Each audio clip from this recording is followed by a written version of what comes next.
ये समझना, हम ऐसे नहीं आए, हम पूरी तैयारी करके आए हैं। वो सारा सामान भी लेके आए हैं जो जीने का राह भी बताता है और जलाने का हथियार भी रखता है। वो सारी हम तैयारी करके आए हैं। हम यहाँ लकड़ी जलाने के लिए खाना बनाने की व्यवस्था भी करके आए हैं। तो लकड़ी खाने बनाने के भी काम आती है और भी दूसरे काम में आती है, हम इस्तेमाल कर देंगे, घबराना नहीं। हम वो सारी तैयारी कर रखे हैं और कहीं से भी प्रशासन इस वहम में न रहे, इस वहम में न रहे कि हमको डरा देंगे। हम कमजोर नहीं, हम दलितों पिछड़ों के बच्चे हैं। हम बड़ी गरीबी देखे, हम बड़ी यातनाएं देखे हैं और भूखे नंगे तो हम बरसों से हैं।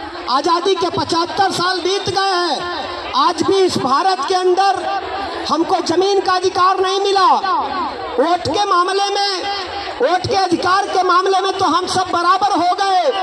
एक वोट अमीर का, एक वोट गरीब का, सबका वोट बराबर। लेकिन जमीन के मामले में आज भी घोर खाई है, बड़ी खाई है। किसी के पास हजारों एकड़ जमीन है और किसी गरीब के पास एक डिसमिल जमीन नहीं है। हम न्याय की बात कर रहे हैं, हम संविधान की बात कर रहे हैं, हम उस बाबा साहब डॉक्टर अंबेडकर के संविधान की बात कर रहे हैं। बाबा साहब डॉक्टर अंबेडकर ने आगरा के भाषण में कहा था कि देखो, हम आपको अधिकार तो दे रहे हैं, बहुत सारा अधिकार आसानी से मिल जाएगा, लेकिन बहुत सारे अधिकारों को पाने के लिए आपको संघर्ष करना पड़ेगा। डॉक्टर अंबेडकर ने कहा था, जमीन के लिए लड़ो। अगुवाई अंबेडकर करने के लिए तैयार है, लेकिन साथियों, जो दुनिया में आया है उसको दुनिया से जाना है। इसलिए बाबा साहब डॉक्टर अंबेडकर आपको जमींदार बनाना चाहते थे, लेकिन दुनिया में वो नहीं रहे, समय से पहले इस दुनिया से चले गए। एक बात मैं आपको, आवाज बढ़ाओ, एक बात मैं आपको और ध्यान दिलाऊं कि साथियों, आजादी के 75 साल बीत चुके हैं। माइक वाले आवाज ठीक करो। आजादी के 75 साल बीत चुके हैं, ध्यान से सुनना है बात। इस देश में कांग्रेस की भी सरकार बनी है, इस देश में सपा और बसपा का भी सरकार बनी है। साथियों, हमारी माताएं बहनें ध्यान से सुनो, कांग्रेस की सरकार रही है इस देश के अंदर। आपको एक साथियों, कांग्रेस की सरकार रही है इस देश में। क्या आपको 1 एकड़ जमीन मिला? नहीं मिला ना, हाथ उठाओ। कांग्रेस की सरकार रही है, आपको 1 एकड़ जमीन नहीं दी है, तो हम कांग्रेस का कब्र खोद दिए हम लोगों ने। इस उत्तर प्रदेश के अंदर मुलायम सिंह की भी सरकार रही है, इस उत्तर प्रदेश के अंदर अखिलेश यादव की भी सरकार रही है। क्या अखिलेश यादव ने आपको 1 एकड़ जमीन दिया? नहीं दिया। तो अखिलेश यादव की सरकार को भी हमने कब्र में पहुंचा दिया, अखिलेश यादव को भी हमने कब्र में पहुंचा दिया है। अब कभी नहीं लौट के आएंगे, क्योंकि हमारे साथ उसने न्याय नहीं किया। जमीन हमको कांग्रेस ने नहीं दिया, उनकी सरकार रही। जमीन हमको सपा ने नहीं दिया, उनकी सरकार रही। बताओ, उत्तर प्रदेश में 4-4 बार सरकार बहन मायावती का रहा, क्या आपको जमीन मिला? क्या आपको जमीन मिला? मायावती को वोट दिया, मायावती को नोट दिया, मायावती को सपोर्ट दिया, मायावती का झंडा उठाया। तो बताओ, पूछो, 4 बार तुम्हारी सरकार थी, हमको 1 एकड़ जमीन क्यों नहीं दिया? ये पूछना होगा आपको। तो मायावती ने अगर हमको हमारा अधिकार नहीं दिया, हमें जमीन नहीं दिया, तो हम मायावती का भी कब्र खोद देंगे। साथियों, हमें अपना अधिकार की बात है, ये ध्यान रखना। जो हमारी बात नहीं करेगा वो नेता, हम जाति के नाम पे किसी के साथ नहीं होंगे। जो हमें हमारा अधिकार देगा हम उसके साथ होंगे। मायावती की भी सरकार हमने 4 बार बनाई, लेकिन मायावती ने हमको जमीन नहीं दिया, तो हम किस बात की वो हमारी नेता? जो कांग्रेस ने नहीं दिया, भाजपा ने नहीं दिया, सपा ने नहीं दिया, तो मायावती ने भी तो नहीं दिया।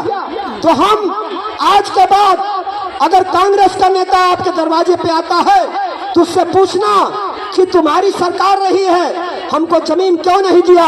अगर वो आपके सवाल का जवाब नहीं देता है तो जूता का माला पहनाना कांग्रेस के नेता को, जूते का माला पहना के कांग्रेस के नेता को वापस भेजना। अगर सपा के लोग आते हैं, मुलायम सिंह यादव के लोग आपके पास आते हैं, अगर अखिलेश यादव के लोग आपके यहाँ आते हैं वोट मांगने, तो उनसे पूछना कि तुम्हारी सरकार रही है उत्तर प्रदेश में, तुमने हमको 1 एकड़ जमीन क्यों नहीं दिया। तो अगर उनके पास आपके सवाल का जवाब नहीं है तो उनको भी जूते का माला पहना के अपने दरवाजे से भगा देना, उनके मुंह पे थूक देना। ऐसे लोगों के होने न होने से कोई फायदा नहीं है। अगर बसपा के लोग, अगर बहुजन समाज पार्टी के लोग, अगर मायावती के लोग तुम्हारे दरवाजे पर वोट मांगने आते हैं साथियों, तो उनसे भी पूछना, मैं भी चमार हूं साथियों, मैं भी दलित का बेटा हूं। मैं सवाल करता हूं मायावती से कि तुम्हारी तो 4 बार सरकार रही है और नारा भी तुमने लगाया था कि जो जमीन सरकारी है वो जमीन हमारी है।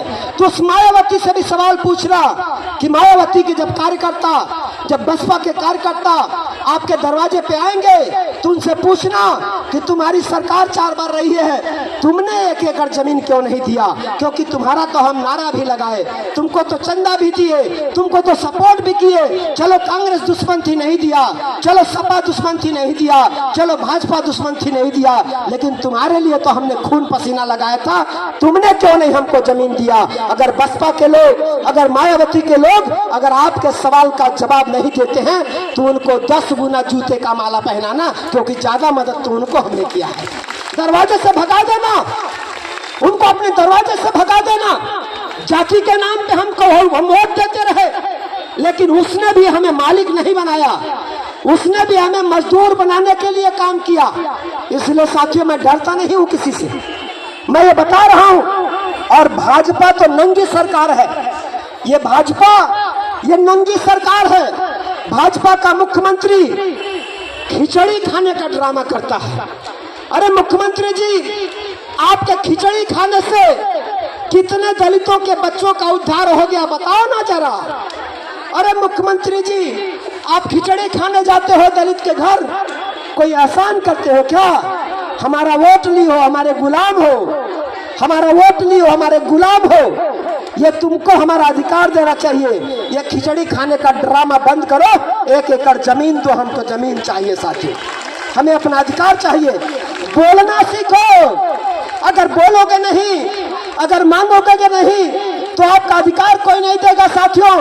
माँ अपने बच्चे से बहुत प्यार करती है, कलेजे का टुकड़ा कहती है, लेकिन माँ अपने बच्चे को तब तक दूध नहीं पिलाती है जब तक उसका बच्चा रोता नहीं है, चिल्लाता नहीं है। तो जब माँ अपने बच्चे को बिना रोए बिना चिल्लाए दूध नहीं पिला सकती साथियों, तो ये निकम्मी सरकार बिना मांगे आपको आपका अधिकार कैसे देगी। आपको लड़ना पड़ेगा, ये निकम्मी सरकारों को जवाब देना पड़ेगा साथियों। और जितने भी नेता हमारे बीच में आए, उन्होंने हमको निरीह बनाया, उन्होंने हमको कमजोर बनाया, उन्होंने हमको गुलाम बनाया साथियों। अब मालिक बनने की लड़ाई है, ये जो लड़ाई है, ये लड़ाई आप श्रवण कुमार निराला के लिए नहीं लड़ रहे हैं, ये लड़ाई आप अपने लिए लड़ रहे हैं। 1 एकड़ जमीन मिलेगा तो आपको मिलेगा। और पहली बार इतिहास में जनता अपने अधिकार की लड़ाई लड़ रही है, अब नेता के पीछे नहीं चल रही। ये इतिहास में पहली बार ऐसा हो रहा है। ये जनता समझ चुकी है कि नेता निकम्मे हैं, नकारे हैं, नालायक हैं। और नालायक नेताओं को हमने बहुत वोट दे लिया, उनको बहुत जिताया, उनके झांसे में बहुत आ गए, लेकिन जनता ने तय कर लिया है कि अब अपनी लड़ाई हमको खुद लड़ना है। और 1 एकड़ जमीन हमें चाहिए तो चाहिए, हाथ उठाओ, 1 एकड़ जमीन चाहिए।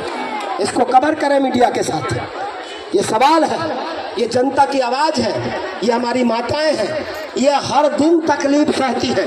जमीन न होने के नाते जो गांव का भी वो 2-4 बीघा का जो तनहार जमींदार है, उसने भी हमारी माँ बहनों को 12 बजे रात में कटिया कराया है, हमारी माँ बहनों का शोषण किया है साथियों। ये दर्द हमारी माँ बहनों ने झेला है। अब हम नहीं चाहते कि कोई गांव का जमींदार हमारे लोगों को धमकाए, किसी की औकात नहीं होगी। अगर आपके पास 1 एकड़ जमीन होगी तो किसी की औकात नहीं होगी जो आपके दरवाजे पर आके ऊंची आवाज में बात करे। इसलिए अब हमें मालिक बनना है साथियों। ये सरकार लाखों एकड़ जमीन रोड बनाने के लिए, सड़क बनाने के लिए पूरे देश में खरीदती है, लाखों करोड़ रुपया लगा करके। तो जब लाखों करोड़ रुपया लगा करके तुम जमीन खरीद करके सड़क बना सकते हो, अमीरों की गाड़ी दौड़ा सकते हो, तो गरीबों को देने के लिए तुम जमीन क्यों नहीं खरीदोगे? ये सवाल है हमारा। तेलंगाना की सरकार ने वहां के गरीब भूमिहीनों को 3-3 एकड़ जमीन दिया है। ये पिछले 2 सालों की बात है साथियों। तेलंगाना की सरकार ने पिछले 2 सालों में तेलंगाना के गरीब, दलितों, पिछड़ों, भूमिहीनों को 3-3 एकड़ जमीन दिया है। तो तेलंगाना की सरकार अगर 3 एकड़ जमीन दे सकती है तो उत्तर प्रदेश में 1 एकड़ हमको क्यों नहीं मिलेगा? बता दो। तुम्हारा खिचड़ी खाने का ड्रामा हम बंद कर देंगे, तुम्हारा पकौड़ा वाला भाषण हम बंद कर देंगे। 15 लाख बता करके हमको ठग लिया, तुम्हारी ठगहारी की दुकान हम बंद कर देंगे। अरे वो जो प्रधानमंत्री है कहता हम गरीब हैं, हम फकीर, हम चाय वाला का बेटा है, आधे घंटे के लिए गोरखपुर में आया था और भैया 3 गो सूट बदला था। पत्रकार से फोटोआ दिखा देंगे आपको।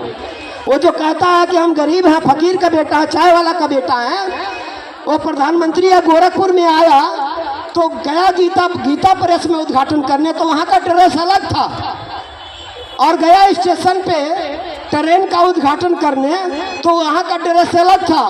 तो बताओ ना, इतना नाटकी, इतना ड्रामाबाज, इतना बहरूपिया प्रधानमंत्री इस देश को मिला तो देश को तो डूबना ही है ना। वो कहा था 15 लाख देंगे, और जो 15 रुपया खतबा में था हमारा वो भी चूस लिया, वो भी चूस लिया। वो हमारे बच्चों का शिक्षा छीन रहे हैं, और गरीबों शिक्षा इतना महंगा कर रहे हैं, पढ़ाई इतना महंगा कर दिए कि अब गरीब का बच्चा पढ़ाई नहीं कर पाएगा। बताओ ना कितने लोग इसमें हैं जो अपने बच्चे को MBBS करा देंगे? कितने लोग हैं इसमें अपने बच्चे को डॉक्टर, इंजीनियर बना देंगे? नहीं बना पाओगे।